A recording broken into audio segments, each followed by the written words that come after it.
안녕하세요. 자유 유튜브입니다. 오늘은 쉬운 투자, 좋은 기업은 우리 곁에 있다. 지금 투자자들이 꼭 알아야 할 것, 슈퍼스타 경제는 다 해먹는다. 누가? 라는 제목으로 이야기를 한번 해볼까 합니다. 제가 작년부터 자주 이야기하는 것이 있는데 바로 지금 시대는 슈퍼스타 경제 시대라는 겁니다. 이 슈퍼스타 경제 시대의 가장 큰 특징이 바로 1등 기업이 다 해먹는다는 거죠. 그렇기 때문에 우리가 1등 기업에 좀 더 집중을 해야 되는 이유가 바로 이 슈퍼스타 경제와 연관이 있다고 할 수가 있습니다. 자, 그렇다면은 이 슈퍼스타 기업이 하나만 있는 것은 아닌데 우리가 어떻게 슈퍼스타 기업을 찾아내고 여기에 투자를 할 수 있을지 여기에 대해서 한번 생각해 보는 시간을 가져보도록 하겠습니다.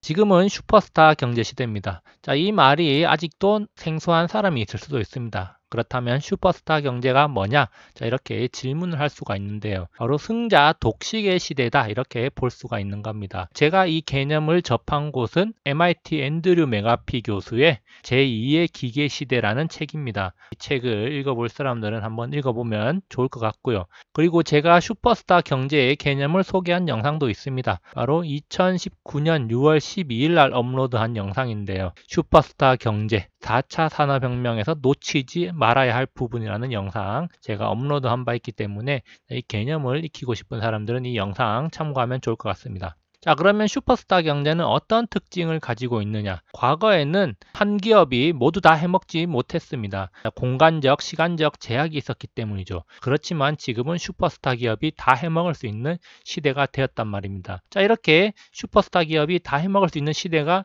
된 이유가 뭐냐? 바로 인터넷의 등장이 가장 큰 이유라고 할 수가 있습니다. 자, 인터넷 시대가 되면서 공간의 제약이 사라졌죠. 자, 예를 들어서 A라는 도시가 있었고 B라는 도시가 있었습니다. A라는 도시에 가장 큰 식료품점이 이렇게 운영을 하고 있는데 이 B도시 사람들은 굳이 A도시에 있는 식료품점까지 물건을 사러 가지 않았단 말입니다. 가는데 왔다 갔다 시간 빼고 차비 빼고 하면은 B도시에 있는 식료품점이 조금 더 비싸더라도 B도시에 있는 이 식료품점을 이용했다는 거죠. 자, 그런데 인터넷 시대가 시작되면서 이 A도시의 식료품점이 온라인으로 장사를 하기 시작합니다. 거기다가 무료 배송 서비스까지 진행을 하게 됩니다. 자, 그러면은 이 B도시에 있던 사람들이 급하지 않은 것들은 다 A도시의 식료품점에 주문을 하겠죠. 왜? 물건도 더 싸고 배송비도 무료니까 다들 여기다 주문을 하는 겁니다. 자, 그러면 이 B도시에 있는 식료품점도 가격을 내리거나 아니면 이제 가격 수지 타산을 맞추지 못하면은 사람들이 점점 떨어져 나가면서 망하게 되는 거죠. 자, 그러면은 A도시에 있던 식료품점이 B도시까지 다 먹어버리는 이런 현상이 나타나게 되는데 이런 A도시의 식료품점과 같은 기업을 슈퍼스타 기업의 한 예다 이렇게 볼 수가 있습니다. 자, 그래서 인터넷 시대 이후에는 1등 기업이 더 많은 파일을 가져가게 되었다는 겁니다. 물론 1등 기업이라는 것은 이 인터넷 시대에 적합하게 진화를 한 기업이라고 할 수가 있는데 대표적인 예로 아마존을 들 수가 있겠죠. 자, 어쨌든 슈퍼스타 기업이 다 해먹고 나머지 기업들은 결국에는 도태되다가 시장에서 사라지는 경우가 많이 발생하고 있습니다. 오프라인을 기반으로 사업을 하는 그런 기업들이 많이 사라지고 있는데 그런 것들이 한 예가 되겠죠. 자, 이런 슈퍼스타 경제 시대에는 이런 슈퍼스타 기업의 독점이 당연시되는 시대고 자, 아무리 제재를 가해도 사람들이 이 슈퍼스타 기업의 서비스를 이용하는 데 익숙해 있기 때문에 더 많은 사람들이 이용하고 점점 더 슈퍼스타 기업에 종속되어가는 그런 경향을 보인다는 겁니다. 자, 그렇다면 시장의 부는 어디로 가는가? 당연히 이 슈퍼스타 기업에게 흘러가고 자, 투자자라면은 이 슈퍼스타 기업에 투자를 하는 게 좀 더 현명한 방법일 수가 있다는 겁니다. 슈퍼스타 기업은 우리 주변에 있습니다. 어떤 기업인가? 바로 자주 접하는 기업이라고 할 수가 있고 특히 항상 접하는 기업에 우리가 좀 더 주목할 필요가 있습니다. 자, 그리고 어디든지 있는 기업. 자, 이런 기업인데요. 항상 우리 곁에 있는 것이 드러날 수도 있고 드러나지 않을 수도 있습니다. 안 드러나는 기업을 우리가 굳이 어렵게 생각할 필요는 없습니다. 드러나는 기업, 자, 이런 것들도 많기 때문에 우리가 이런 기업들을 놓치기에는 너무 아깝다는 겁니다. 자, 그러면은 이런 슈퍼스타 기업, 나는 죽었다 깨어나도 모르겠다. 자, 이렇게 생각할 수도 있는데, 자, 그러면은 이런 기업들 어떻게 찾아내느냐? 당신의 하루 혹은 일주일을 동영상으로 촬영해 보거나, 자, 자기가 뭘 했는지 한번 생각을 해 보십시오. 자, 그러면은 어디에서 무엇을 사는가, 어떤 서비스를 이용하는가, 그런 것들이 다 리스트로 쭉 나올 겁니다. 거기에서 가장 많이 이용하는 서비스, 가장 많이 한 것, 가장 많이 사 먹은 것, 뭐 이런 것들이 슈퍼스타 기업하고 연결될 가능성이 높습니다. 그러면은 최근에 주가가 핫한 기업에 관한 뉴스 타이틀 제가 몇 개 가져와 봤습니다. 자, 이들 기업이 슈퍼스타 기업이라고 할 수가 있겠는데요. 자, 한번 맞춰보도록 합시다. 4월부터 5월 사이에 나온 뉴스인데요. 제가 기업 이름을 다 지워놨습니다. 자, 그렇다면 이 땡땡땡에 들어갈 기업은 무엇일까 한번 생각해 보기 바랍니다. 서비스 경쟁력 높이는 땡땡땡 그리고 XXX 땡땡땡 석 달 만에 작년 1년치 벌었다. 순이익이 185억이다. 자, 백화점보다 땡땡땡을 클릭한다. 온라인 쇼핑 증가의 실적도 기대된다. 자, 땡땡땡 XXX 모바일 홈쇼핑 본격화하기 시작했다. 홈쇼핑 지갑 변동이 예고되고 있다.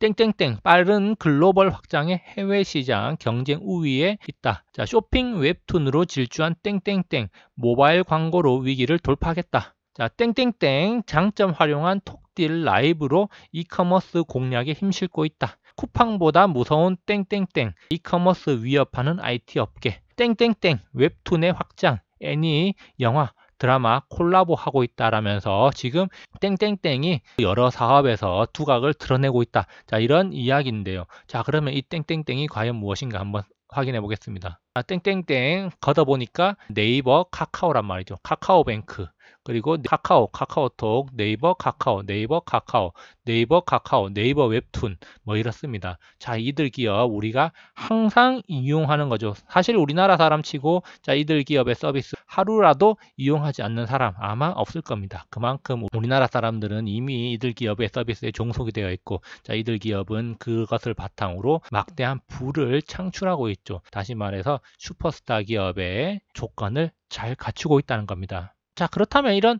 네이버와 카카오가 우리나라 사람들의 일상 속에 깊이 파고들었는데 2020년 지금 현재 갑자기 등장한 기업인가? 절대 그렇지 않다는 걸 잘 알 겁니다. 자, 지난 수년, 수십 년 동안 네이버와 카카오는 플랫폼 파워를 강화해 왔습니다. 자, 그리고 이제 그 결실을 맺고 있을 뿐이죠. 그동안 생태계를 구축하기 위해서 막대한 돈을 써왔고 이제 수익을 내고 있는 겁니다. 자, 세상에 공짜는 없습니다. 네이버와 카카오는 그동안 빅픽처를 그리면서 막대한 돈을 퍼부었습니다. 자, 수천억이 아니라 수조 원을 퍼부었는데요. 그 결과가 지금 나오고 있는 겁니다. 자, 우리가 공짜로 생각하고 썼던 서비스들은 바로 이 네이버와 카카오가 많은 돈을 써서 구축한 서비스였고 우리는 거기에 익숙해졌고 이제는 더 이상 빠져나올 수 없는 그런 시대가 된 겁니다. 자, 그리고 그 결실이 이미 작년부터 나오기 시작했는데요. 2019년 11월에 나온 뉴스입니다. 공정위가 네이버 쇼핑과 부동산 독점적 지위를 남용했다고 제재에 착수했다고 합니다. 공정위 제재를 생각할 때 네이버의 악재인가? 자, 그것이 아니라 네이버가 그만큼 우리나라에서 막강한 파워를 가지게 됐고 공정위가 통제를 해야 될 수준까지 이르렀다는 걸 말하죠. 자, 그러면 공정위가 네이버를 이렇게 제재를 한다고 해서 사람들이 네이버 쇼핑, 네이버 부동산 이용 안 하는가? 그것도 아니죠. 자, 앞서 살펴봤듯이 네이버 쇼핑은 이용자 수가 더욱더 많이 늘어나고 있다는 점 우리가 확인을 했습니다. 자, 그리고 2019년 5월에 네이버의 콘텐츠 글로벌 시장에서 입지를 굳혔다. 자, 그리고 쿠팡, 이베이, 위메프를 위협하는 네이버 쇼핑. 2019년 7월에 나온 뉴스 기사고요. 자, 카카오 네이버페이로 지방세를 편하게 납부한다. 이미 우리는 모바일페이, 네이버페이와 카카오페이가 일상이 되어 있습니다. 자, 카카오뱅크 계좌 개설 1000만 돌파했다. 바로 2년 만에 이룬 쾌거라는 거죠. 카카오는 이미 비즈니스 플랫폼으로 진화했다. 2019년 7월 뉴스 기사입니다. 그만큼 오래전부터 이런 네이버와 카카오는 더 빅픽처를 그려왔고 이제 그 결실을 맺고 있다는 겁니다. 지나고 보면 참 쉽습니다. 자, 그렇지만 지금 현재 어떤 기업을 선택할 것인가는 참 어려운 문제입니다. 우리가 과거를 되돌아보면 항상 그때 그걸 샀어야 됐어. 그래, 그땐 그랬지. 내가 이렇게 될 줄 알았는데 라고 생각하지만 막상 지금 어떤 기업, 누구를 선택하라고 하면은 선택하기가 참 어렵습니다. 자, 투자자로서 어떤 기업을 선택해야 될까는 영원한 숙제라고 할 수가 있고 정말 어려운 문제가 아닐 수 없습니다. 자, 그렇다면은 조금이라도 현명한 판단을 하려면 어떻게 하면 될까? 바로 경제신문을 보면 됩니다. 그리고 책을 보십시오. 자, 신문과 책에서 이름이 자주 거론되는 기업에 주목을 하면 됩니다. 신문에 나오는 추천주 이런 거 안 보는 게 정신건강에 이롭고요. 자, 이런 추천주 같은 거 말고 신문에서 어떤 기업들이 자주 등장을 하는가. 자, 그 기업들이 향후 우리나라 글로벌 시대를 이끌어가는 기업이 될 가능성이 높다는 겁니다. 자, 그래서 한 예로 제가 4차 산업혁명 주식 투자 인사이트라는 책 속에서 키워드 검색을 한번 해봤습니다. 제가 책을 썼지만 키워드 검색은 한 번도 해보진 않았었는데요. 자, 그래서 이번에 영상을 만들면서 한번 해봤는데 삼성전자를 검색해 보니까 45건이 나왔습니다. 그리고 네이버 43건, 그리고 영어로 네이버를 검색하니까 18건, 합이 61건이고요. 그리고 카카오를 검색하니까 75건이 나왔습니다. 자, 네이버와 카카오는 페이, 쇼핑, 웹툰, 뱅크 이런 단어를 다 포함을 한 건데요. 어쨌든 삼성전자보다 더 많이 언급을 했다는 거죠, 제가. 자, 물론 이제 이렇게 봤을 때 비율적으로는 삼성전자와 비슷하게 제가 책 속에서 많이 언급을 했는데 4차 산업혁명에 관해서 다루면서 이런 기업들을 많이 언급을 했다는 거, 다방면에서 4차 산업혁명과 관련 있는 기업이다. 자, 이런 메시지를 던지고 있는 것이다. 이렇게 볼 수가 있겠죠. 자, 결론입니다. 슈퍼스타 경제 시대, 슈퍼스타 기업을 주목하십시오. 슈퍼스타 기업이 다 해먹는 시대입니다. 자, 이것을 고상한 용어로 말한다면 강력한 경제적 해자를 가진 기업이다. 이렇게 볼 수가 있겠습니다. 경제적 해자는 투자에 있어서 아주 중요한 요소라고 할 수가 있겠죠. 자, 신문, 책을 읽고 그리고 영화를 보면서 미래 사회가 어떤 모습일지를 한번 상상해 보십시오. 자, 우리가 그리는 미래, 그것이 곧 현실이 될 수가 있습니다. 자, 미래에는 어떤 기업들이 어떤 서비스를 제공할 것인가 한번 상상의 나래를 펼치면서 자, 그런 서비스를 누가 만들어 줄 것인가 한번 생각해 보는 것도 나쁘지 않습니다. 나는 지금 어떤 기업의 서비스를 이용하고 있고 앞으로도 계속 이용할 것인가 이것도 한번 생각해 보는 거 좋습니다. 계속 이용한다면은 그 서비스 이용자가 늘어날 가능성이 있고 거기서 부가 창출될 수가 있습니다. 그렇지만 더 이상 이용하지 않는다면 그 기업의 미래는 어쩌면 암울하다고 할 수가 있겠죠. 자, 정답은 멀리 있는 것이 아닙니다. 주변에 널려 있지만 잘 알지 못할 뿐입니다. 등잔 밑을 샅샅이 뒤져보면은 돈이 나올지도 모른다는 사실. 자, 가까이 있는 것부터 한번 해보는 게 중요하다는 점 꼭 명심하면서 항상 성공 투자하시기 바랍니다. 자, 여기까지 영상을 감상해 주셔서 감사합니다. 즐거운 하루 보내세요.